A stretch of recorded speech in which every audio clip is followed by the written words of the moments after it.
Praise the lord ప్రియులారా. ప్రభు ఒక వ్యక్తిని చూపిస్తున్నాడు. అతనికి అన్కంట్రోలబుల్ కోపం ఉంది. కోపంలో ఆయన ఏం చేస్తున్నాడో ఆయనకే తెలియటం లేదు. అయితే బైబిల్ ప్రకారం కోపం మంచిదే, మీరు కోపపడుడి కానీ పాపం చేయకూడదు అని ఉంది. అంటే ఏంటి? అన్కంట్రోలబుల్ కోపం ఉంటుంది, కొంచెం మనం అవసరాన్ని బట్టి కోపం పడడం వేరు ఉంటుంది. సో ఇది మీ కంట్రోల్లో లేదు అని అంటే మీకు ఇది ఒక దురాత్మ. ఈ దురాత్మ చేత మీరు పట్టబడి పీడింపబడుతున్నారని మీరు గుర్తు తెచ్చుకోవాలి. అయితే ఈ దురాత్మ ఒక్కటే రాదు, దీని స్ట్రాంగ్ మ్యాన్ అంటే బలవంతుడు ఉంటాడు. ఆ బలవంతుని పేరు బిటర్నెస్, చేదు. ఈ చేదు కింద ఆగ్రహము, ద్వేషము, క్షమించకపోవడము, హింస, టెంపర్ అంటే స్వభావము, కోపము, ప్రతీకారము, హత్య.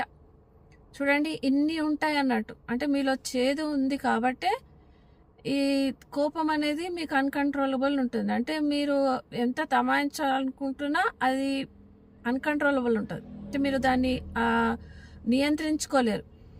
చిన్న పెద్ద మీద అరవడము, లేకపోతే ఎప్పుడు కోపంతో ఉండడము, ఎవరినన్నా చూపుల్లో కూడా టెంపర్తో చూడడము.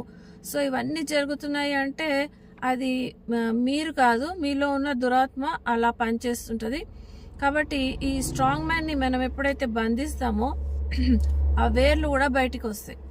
ఆ వేర్లలో ఆ హత్య అనేది ఒకటి ఉంది చూడండి. సో ఆ కోపంలో చాలామంది ఏం చేస్తున్నారో వాళ్ళకి తెలియదు.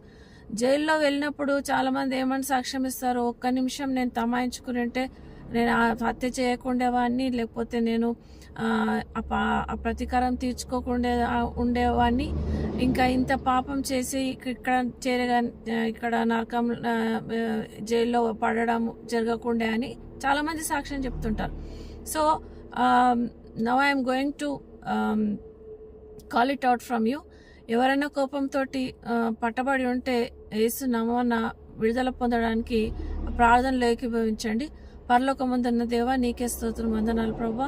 I take authority in Jesus name and bind the bitterness, strong man in Jesus name, and pull out all the evil spirits in the form of fruits and command them to never come again in Jesus name. And I fill the vacant place with the power of Holy Spirit in Jesus name.